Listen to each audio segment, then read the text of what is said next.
अस्सलाम वालेकुम रहमतुल्लाहि व बरकातहू। मैं हूं उमर वसीम पंसोता और आप देख रहे हैं मेरा यूट्यूब चैनल। ख़वातीन व हज़रात, पिछले दिनों यूएनओ अक़वाम मुत्तहिदा ने एक ख़तरनाक तरीन आदत की फ़हरिस्त जारी की, जिसमें उन्होंने पहली आदत प्रोक्रेस्टिनेशन को शुमार किया, जिसे हम सुस्ती और काहली कहते हैं। आज की दुनिया के अंदर ये एक बहुत बड़ा मसला है, हर इंसान इसके अंदर मुब्तला है। तो आज हम इसी पर बात करेंगे।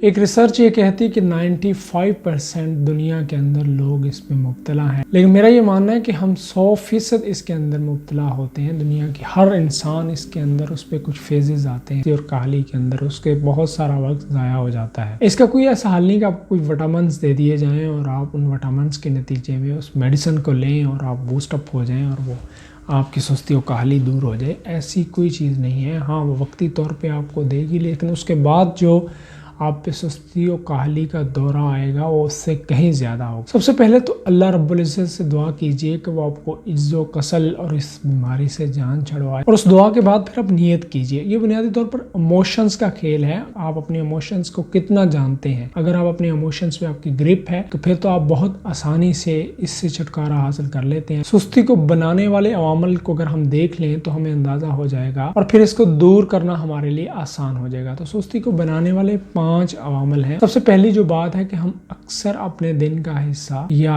अपनी ज़िंदगी में बहुत सारा टाइम एक बोर मूड के अंदर गुजार देते हैं।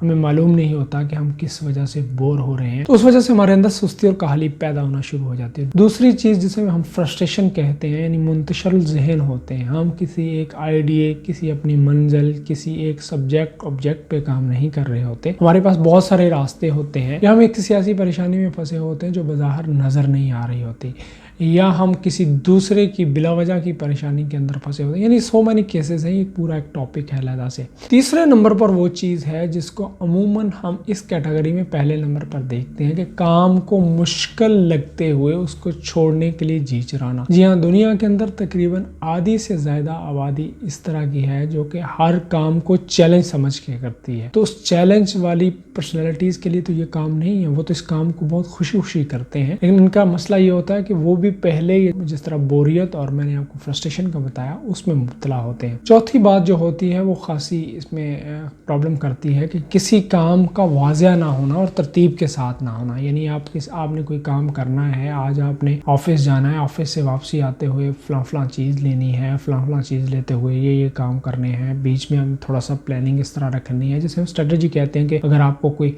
इमरजेंसी में कोई काम करना पड़ गया, घर से कोई बेगम का फ़ोन आ गया कि आपने ये करते करते आना है, इमरजेंसी में कुछ चीज़ें हैं, तो वो स्लॉट नहीं होगा। तो उसके नतीजे में आप जब उस तरह की कोई कैफियत आएगी तो उसमें आप डिस्ट्रैक्शन का शिकार हो जाएंगे और उसके नतीजे में प्रॉब्लम क्रिएट हो जाएगी। तो इसलिए जब तक आप के टाइम की ग्रिप आपके हाथ में नहीं होती और आप उसको मैनेज नहीं अच्छे तरीके से कर पाते, तो तब भी ये प्रॉब्लम पैदा होती है। और पांचवी चीज़ जो है कि किसी काम में इंसान को जब बेनिफिट या फ़ायदा नहीं मिल रहा होता तो तब भी वो परेशान होता है। याद रखिएगा, बेनिफिट्स की बहुत सारी इकसाम है। बाय प्रोडक्ट भी बेनिफिट होता है।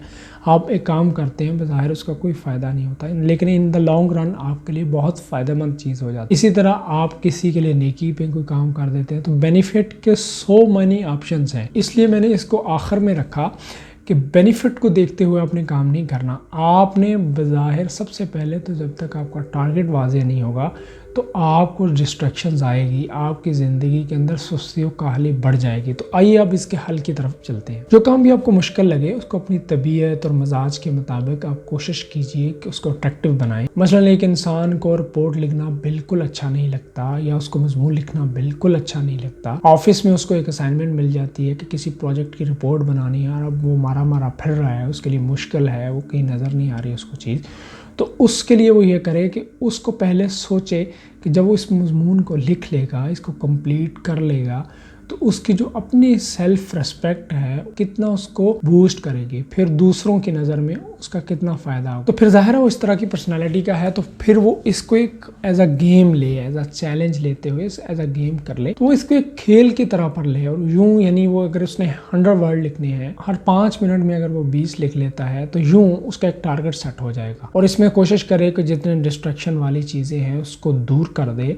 मोबाइल है, जो भी उसको डिस्ट्रैक्ट करती हैं चीज़ें, उनको दूर करके वो उसको लिखना शुरू करे। यूँ उसके लिए ज़ाहिर है ये थोड़ा सा मुश्किल होगा, लेकिन जब वो अपने लिए एक चैलेंज के लिए और इस तरह लिखता हुआ, उसमें कोई प्रॉब्लम उसको नहीं होनी चाहिए کہ وہ کیسی ہے، میخ منک اس کی بعد میں درست کرے، اس کی پروفنگ بھی بعد میں ہی کرے، اور اس کرنے کے بعد اپنے آپ کو شاباش دے۔ یہ وہ اہم بات ہے جو عموماً ہم مس کر دیتے ہیں۔ ہمیں اپنے آپ کو شاباشی کی ضرورت ہوتی ہے، ہم وہ نہیں دیتے، کنجوسی کرتے ہیں، جس کے نتیجے میں ہمارا من اس طرح سے خوش نہیں کرتا۔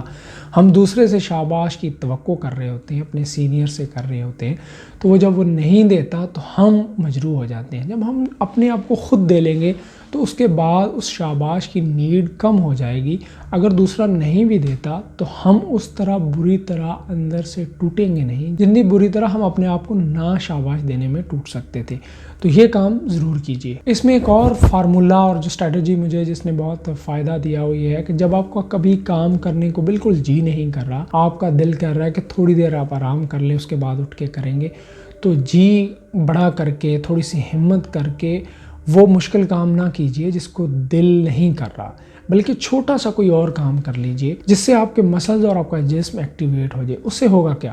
اس سے یہ ہوگا کہ اس آپ کیفیت سے نکل آئیں گے، آپ کے اندر تھوڑی سی انرجی پیدا ہو جائے گی اور موٹیویشن آ جائے گی، پھر آپ ایک بڑا کام کر سکیں گے۔ وگرنہ یہ ہوتا ہے کہ جیسے انسان کام کو ٹالتا رہتا ہے، اس پہ سستی کا غلبہ اتنا بڑھتا رہتا ہے اور اس کا پریشر بڑھ جاتا ہے۔ اس پریشر سے نکلنے کے لیے پھر بہت بڑا بوسٹ اپ چاہیے ہوتا ہے۔ تو اس لیے آپ اس طرح کا ایک کام کیجئے، یعنی چھوٹا سا کام پہلے کر لیجئے اور بڑے کام کو بعد میں رکھ کے پھر بڑے کام پہ شفٹ ہو جائے جب آپ یہ سمجھیں کہ آپ ایکٹیو ہو چکے ہیں اور یہ کام کر سکتے ہیں۔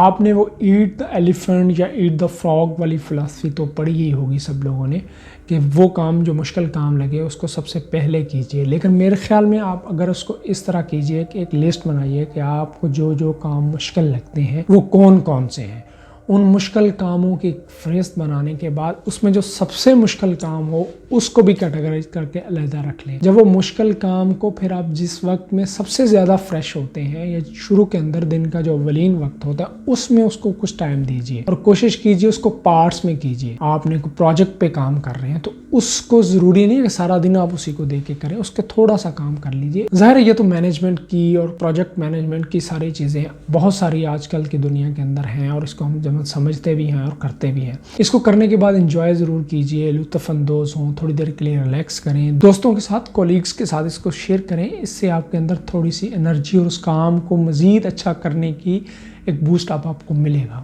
اور ظاہر ہے اس کے لیے کوئی بہت بڑی پارٹی کرنے کی ضرورت نہیں، اپنے آپ کو شاباش دے سکتے ہیں۔ پانی کا گلاس صرف اس لیے پی سکتے ہیں کہ آپ نے یہ کام کیا، اپنے آپ کو شاباشی دیں۔ پھر آپ یہ دیکھیں گے کہ یہ بظاہر بہت زیادہ ٹپس نہیں ہیں، یہ 3 ٹپس میں نے آپ کو بتائے ہیں، ان کو کرنے سے آپ کے اندر ایک زبردست تبدیلی آنا شروع ہو جائے گی۔ اور اس میں سب سے اہم جو اپنے آپ کو شاباشی دینے والا ہے، اس سے ہی آپ اپنے اندر ایک بہت بڑا فرق محسوس کریں گے اور آپ کے مزاج میں بھی ایک چینج آنا شروع ہو جائے گا۔ اس کے علاوہ ٹائم ٹیبل اور سیلف اکاؤنٹیبلٹی اور ڈائری وغیرہ کا لکھنا، یہ معمول کی چیزیں یقیناً آپ کرتے ہوں گے۔ اس ویڈیو کے بارے میں جو بھی آپ کی طرف سے فیڈ بیک ہوگا میں اس کا منتظر رہوں گا۔ نیکسٹ ویڈیو کے ساتھ حاضر ہوں گا، اس وقت تک کے لیے اجازت دیجیے۔ اللہ حافظ۔